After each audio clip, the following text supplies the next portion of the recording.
Assalamualaikum warahmatullahi wabarakatuh. Selamat pagi anak-anak. Di pertemuan kali ini Ibu akan memberikan sedikit materi tentang badan usaha. Oh iya, lupa Ibu. Sebelum kita memulai pelajaran kali ini, mari kita berdoa terlebih dahulu. Silakan ketua kelasnya untuk memimpin doanya. Baik, terima kasih. Sebelum kita melanjutkan materi hari ini, Ibu akan mengabsen terlebih dahulu ya. Apakah semuanya yang ada di kelas ini masuk? Alhamdulillah ya, jika semuanya masuk berarti puasa kalian itu semuanya lancar dan semuanya sehat, semuanya pada sehat kan? Baik. Sebelum Ibu menjelaskan tentang pelajaran materi hari ini, Ibu akan mengingatkan kembali tentang minggu lalu. Pelajaran yang kali ingat dari minggu lalu apa? Apa ada yang ingat? Masa tidak ada yang ingat sampai satu pun di kelas ini? Jika tidak ada yang ingat materi yang kemarin, baik Ibu akan menjelaskan tentang materi hari ini. Mohon diperhatikan ya anak-anak ya, biar kalian paham semua. Di sini Ibu akan menjelaskan tentang badan usaha dalam perekonomian Indonesia. Dan di sini apa yang dimaksud badan usaha itu? Ada yang paham tentang apa badan usaha itu? Baik, jika memang belum ada yang paham tentang apa badan usaha, yaitu badan usaha ialah badan usaha merupakan kesatuan yuridis dan ekonomis dan dari faktor-faktor produksi yang bertujuan mencari laba atau memberi layanan kepada masyarakat. Dan di sini itu badan usaha itu sendiri ada sedikit contoh seperti halnya mendirikan koperasi. Kenapa bisa seperti halnya mendirikan koperasi? Kenapa alasannya mendirikan koperasi? Karena di sini sifat dari koperasi itu sendiri ialah terbuka dan demokratis. Bagaimana? Paham tidak yang sudah Ibu jelaskan tadi? Baik, jika memang paham, Ibu akan melanjutkan materi selanjutnya. Di sini Ibu akan menjelaskan tentang jenis badan usaha. Di sini ada beberapa poin yang Ibu akan jelaskan. Ada sedikitnya itu 5 poin, yaitu yang pertama, badan usaha yang bergerak di bidang ekstraktif. Di sini badan usaha yang bergerak di bidang ekstraktif itu sebagian contohnya yaitu perusahaan pembuat garam. Dan yang kedua, badan usaha yang di bidang agrekris yang contohnya itu seperti pertanian dan peternakan. Dan poin yang ketiga ialah badan usaha yang bergerak di bidang industri, yang contohnya itu bisa juga dari industri tekstil atau pakaian. Dan yang keempat, badan usaha yang bergerak di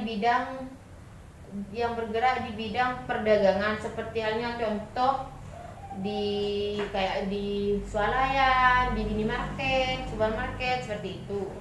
Paham? Baik. Di poin kelima yaitu badan usaha yang bergerak di bidang jasa, seperti contohnya itu seperti di bank atau di asuransi. seperti itu lebih jelasnya. Baik anak-anak, dari beberapa poin ini ada kalian yang tidak pahami. Baik, jika semuanya memang sudah paham dengan jenis badan usaha ini, Ibu akan menjelaskan materinya. Perkelompokan badan usaha berdasarkan kepemilikan sosial. Di sini badan usaha berdasarkan kepemilikan modal itu ya ada beberapa poin ya Nana yang harus kalian ketahui. Di sini ada beberapa poin, sekisar 4 poin, yaitu yang pertama yang harus kalian ketahui yaitu badan usaha milik swasta. Apa itu badan usaha milik swasta? Yang contohnya itu seperti halnya PT Jarum, seperti itu lebih jelasnya. Dan poin kedua, badan usaha milik negara. Contohnya itu seperti PT PLN, seperti itu. Dan yang ketiga, badan usaha milik daerah. Contohnya seperti halnya itu PDAM, seperti itu. Dan yang keempat, badan usaha campuran. Badan usaha campuran itu misalnya seperti PT Telkom, itu. Paham? Jika kalian paham, Ibu akan melanjutkan materi selanjutnya. Harap didengarkan ya anak-anak, soalnya ini kan juga penting bagi kalian. Nanti kalau ujian malah nggak ngerti, nggak paham yang mau diisi. Kalau kalian nggak mau mendengarkan materi dari Ibu, ayo silahkan didengarkan lagi ya.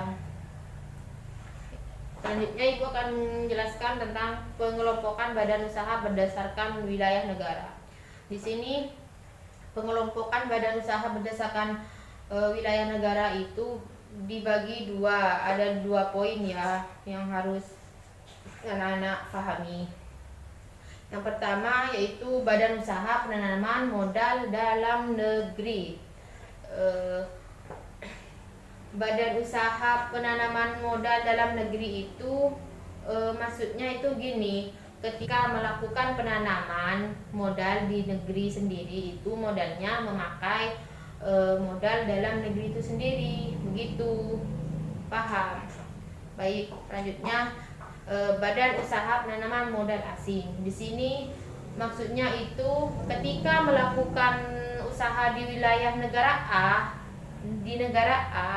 di sini modalnya bisa sepenuhnya dari negara asing, bisa juga patungan, seperti itu. Dan selanjutnya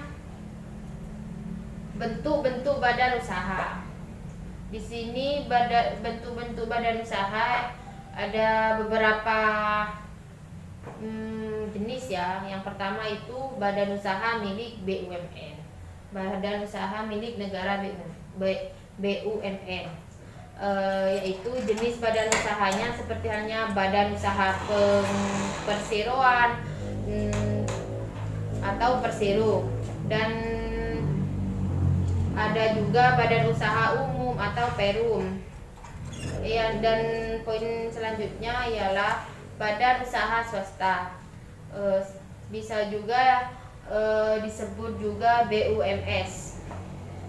Di sini badan usaha milik swasta atau BUMS itu sendiri ada beberapa jenis badan usahanya. Yang pertama itu badan usaha perorangan, dan yang kedua badan usaha persekutuan atau partnership, dan yang ketiga perseroan terbatas. Sudah jelas dengan Ibu yang sudah Ibu jelaskan dari tadi. Kalau sudah jelas, ayo kita lanjutkan kembali ya anak-anak. Tolong diam, yang di belakang tolong diam, tolong fokuskan ke materi yang Ibu terangkan hari ini ya. Di sini Ibu akan melanjutkan tentang fungsi badan usaha. Di sini fungsi badan usaha itu sendiri ada beberapa poin yang kalian harus ketahui. Yang pertama itu ialah fungsi komersial. Apa itu fungsi komersial? Fungsi komersial itu ialah usaha yang menghasilkan produk yang mutu dan bisa bersaing. Dan yang poin kedua itu ialah fungsi sosial. Apa itu fungsi sosial? Fungsi sosial itu seperti halnya lebih ke manfaat badan usahanya, seperti manfaat terhadap masyarakat, seperti itu. Jelas? Kalau memang jelas, Ibu akan melanjutkan poin yang ketiga. Fungsi badan usaha dalam pembangunan atau pembangunan ekonomi. Apa fungsi dari badan usaha dalam pembangunan ekonomi itu sendiri? Fungsi badan usaha dalam pembangunan ekonomi itu sendiri bisa juga disebut dengan di sini itu lebih ke membantu pemerintah, seperti halnya meningkatkan ekspor, seperti itu. Baik, sebelumnya gimana dengan tadi sudah Ibu jelaskan materi yang di depan? Apa kalian kurang paham apa gimana? Kalau memang kurang paham, nanti minggu depan Ibu akan mengingatkan kembali tentang materi hari ini. Oh ya, tadi kan ada sedikit materi tentang pengelompokan badan usaha berdasarkan kepemilikan modal. Itu kan di sini ada beberapa poin kan ya, ada badan usaha milik swasta, ada badan usaha milik negara, badan usaha milik daerah, dan badan usaha campuran. Itu nanti Ibu akan menanyakan tentang dari beberapa poin dari ini, dari yang sudah Ibu jelaskan di PPT ini. Nanti minggu depan Ibu minta dari salah satu dari kalian untuk menjelaskan dari salah satu poin dari ini. Baik anak-anak, jika sudah paham tentang materi yang sudah Ibu jelaskan hari ini, Ibu akan tutup pelajaran di pagi hari ini. Selebihnya Ibu mohon maaf jika ada kesalahan dari materi hari ini. Wabillahi taufiq wal hidayah. Assalamualaikum warahmatullahi wabarakatuh. Sampai ketemu di minggu depan ya anak-anak. Jangan lupa loh tugasnya yang Ibu berikan tadi, menjelaskan tentang salah satu dari beberapa poin tentang pengelompokan badan usaha berdasarkan kepemilikan modal. Jangan lupa ya. Sudah. Terima kasih.